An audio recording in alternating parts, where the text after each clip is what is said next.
want to say hi to the people? Hi, people. Hi. What's up, witches? I'm Allie, the Bronx Witch. And if you are new to my channel, I make videos about Wicca, the religion, witchcraft, the practice, and I do weekly tarot readings. And this video is the next video in my Celebrating the Esbats series. And we are talking all about the full moon in February. So if you haven't seen my previous videos, just to remind you, in terms of the celebrations that a Wiccan typically holds as the year goes by, there are Sabbats and Esbats. Sabbats are the 8 major holidays that mark the transition of the sun throughout the year, and the Esbats are the celebrations that we hold to mark the changing phases of the moon. The moon is the astrological representation of divine feminine energy, and so whether you celebrate Esbats at the new moon or the full moon or both, this is typically a time to honor the goddess. Esbats can be celebrated and honored in a number of ways. For some, it's a time to rest, reflect, and plan for future workings, or to honor divine feminine energy, or even do some studying on the craft. For others, it's a time to use that feminine energy to cast spells or hold elaborate rituals. Regardless of how the Esbat is being celebrated, it is traditional for Wiccans, whether working solitary or in a group, to perform a ceremony that is referred to as drawing down the moon. Drawing down the moon is all about inviting divine feminine energy to actually come down and fill the space in which the witches are working. It usually involves lighting a silver candle and holding up a bowl of water to act as a receptacle or a catalyst for the invocation of that energy. And typically, a poem called The Charge of the Goddess, written by Doreen Valiente, is read. Once the ceremony of the drawing down the moon has occurred, then if there are going to be any other magical workings, that would happen following. And after that, there might be communion or some type of feast. How you celebrate the Esbats, though, is entirely up to you, and there's some information that you might want to know before you do so. So the full moon in February is referred to as the quickening moon, the ice moon, the snow moon, the hunger moon, the storm moon, and various other names. The name of the month February comes from the Roman goddess Februa or the Roman god Februus. We're not really certain, but it's most likely named after a Roman deity. In the Northern Hemisphere, February is pretty much a dormant time all over. It's typically still pretty cold, and there's probably ice or snowfall, so this is a good time to focus on purification, renewal, and initiations. It's also a good time for cleansing and purifying yourself or your space, or dedicating or rededicating yourself to a deity if you work with one. So while January was all about letting go of old habits, old items, old ways of thinking, February is all about preparing for the future and being open to new experiences. Astrologically, this year, the full moon in February falls on Sunday, February 9th at 2:33 a.m. Eastern Standard Time. And the moon is in the sign of Leo. Yay! Slightly biased because that's my sign. When the moon is in Leo, it's a very fiery energy. And this is a time when, if you're sensitive to the energies that are in the atmosphere, you might feel like you want to take center stage, like you want a lot of attention on yourself, praise for all the things that you're doing. You might be compelled to show off a little bit. If you've been working on any projects, you might feel ready to kind of take them to the public stage or start marketing or showing off what it is that you've been working on. And it's also a time where your creativity might really be peaked. And as you may or may not know, The moon is generally credited with kind of being in charge of how we feel emotionally and how we portray ourselves emotionally. And so you might be feeling that Leo energy specifically as it relates to your emotions. So on the one hand, you might be feeling kind of ballsy, a little bit bold.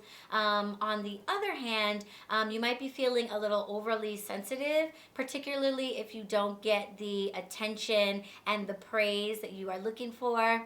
I can speak from experience. We Leos are all about getting praised for our great work. And if we don't get that, there could be a tendency to kind of be a little pouty, respond in an oversensitive or exaggerated way. So be mindful this weekend of emotional outbursts or feeling the need to kind of fly off the handle if you don't get the attention or the praise that you're looking for all of your hard work. Leo relates to the 5th house, which in your birth chart is the house that is all about romance, creativity, and recreational activities. The sign of Leo is ruled by the sun, and the sun right now is in the really transformative sign of Aquarius. So, like I said, you might be feeling big bursts of creativity and feel compelled to make big changes in regards to projects that you're working on. But you might also experience changes in regards to your relationships and your social groups. So just be mindful that while you might be compelled to make big changes, that you aren't over exaggerating or being emotionally sensitive just because you're not getting like the attention that you're looking for. Instead, use this full moon energy and channel it into getting started on new projects, getting started on new relationships, or as I mentioned, reinventing yourself spiritually, rededicating yourself to an ongoing goal. So now let's talk about the correspondences for the full moon in February. And for that, of course, I am going to go to my book. So, for the full moon in February, if you are interested in working with nature spirits, house fairies would be an ideal candidate right now. As I mentioned, this is a time of kind of resetting yourself, getting ready for the upcoming new year. I spoke about in my Imulk video about cleaning house and turning your attention to like reorganizing and preparing yourself. So if you like to work with nature spirits, it might be a good idea to work with your house fairies who could be of some assistance in making sure that things around your house flow properly and nothing gets in your way and everything operates nice and smoothly for the upcoming year. If you're looking for herbs or flowers to work with, balm of Gilead, hyssop, myrrh, spikenard, and primrose are excellent choices. The colors of this full moon are light blue and violet. Ideal stones for this time are my favorite, amethyst, which is also the February birthstone, as well as jasper and rock crystal. Rowan, laurel, and cedar are good trees to work with. And the unicorn, the otter, the eagle, and the chickadee are good animals to work with.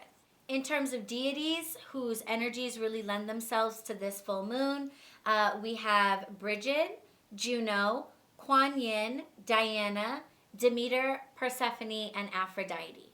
And in terms of the power flow right now, some of the aspirations that might most benefit from this energy are rituals that center around healing and self-love, forgiving yourself for past mistakes, purification and growth, and preparing yourself for future plans. So for those of you who are interested in working with deity or who are maybe committing to a new spiritual or religious path, now would be a really good time to consider some type of a dedication or initiation ceremony. So you can commit yourself to spending the year learning more about that deity and working with them, or learning more about your new spiritual path. This is not just a good time to clean your space, it's also a really good time to cleanse your space. And I talked a little bit in, I think, my incense video about spiritual cleansing and the things that I recommend in terms of the incense that you can use. But smoke is a really powerful cleansing tool.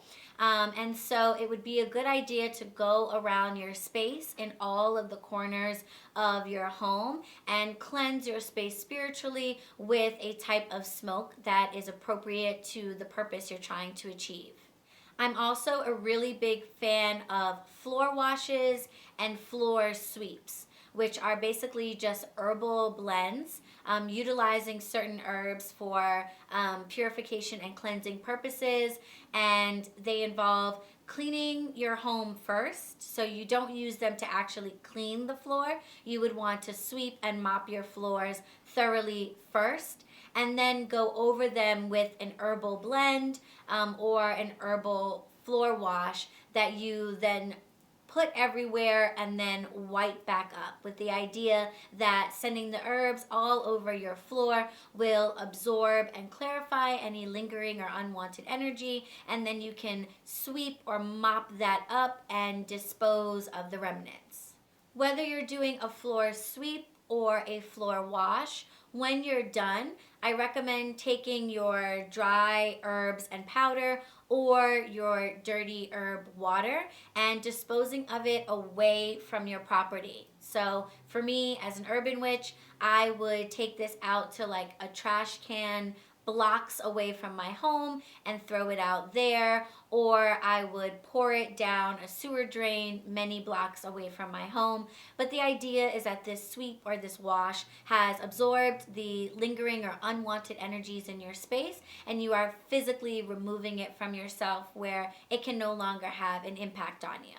Once you're done with that, remember to bless your space when you return.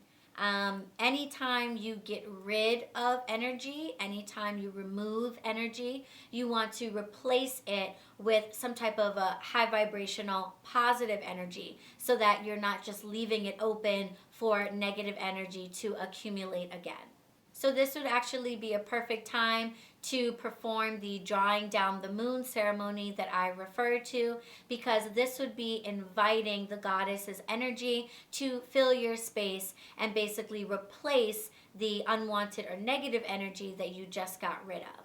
As for me, I am going to be performing a ritual that you can find in the book Moon Magic by DJ Conway, which I've mentioned in my previous videos is my go-to book for Esbat information, crafts, recipes, and rituals. The ritual that I'm going to be performing is called the Return of Kori. So this ritual is all about Kori, who becomes Persephone. While I don't typically work with the Greek and Roman deities, I really love the symbolism of this story. And if you remember this story from school, Kori, who is the daughter of Demeter and the representation of the goddess in her young maiden form, is snatched up by the lord of the underworld, Hades, and is dragged down into the abyss. She is eventually allowed to return to Earth's surface in exchange for Demeter taking her place.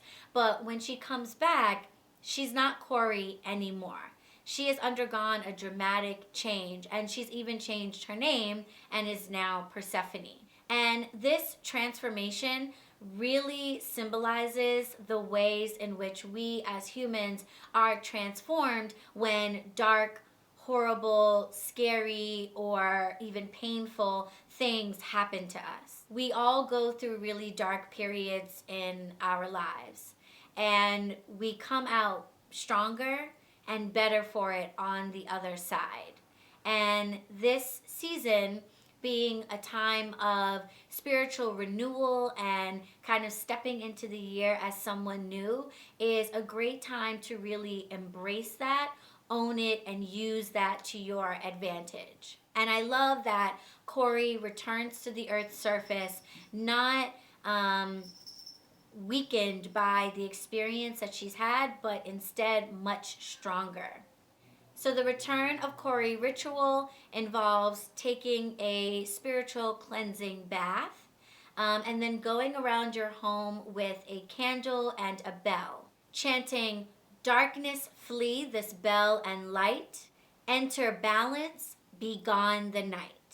And once you've said that chant all around your home, driving dark energy out of your space and welcoming in light and balance, there's then a meditation that you do afterwards to focus on the ways in which you have changed and transformed as a result of the dark or difficult periods in your life that you have gone through. So something like this might be of interest to you to perform for this full moon. And if you would like to know more about that ritual, I definitely recommend checking out DJ Conway's book. So witches, I hope this video was helpful or that you just liked it. If so, make sure to give me a thumbs up. If you have any questions or comments, just leave them for me down below. And of course, subscribe. Click on the bell button so you're notified every time a new video comes out. Follow me on Instagram at BronxWitch, and I will see you in the next video. Blessed be.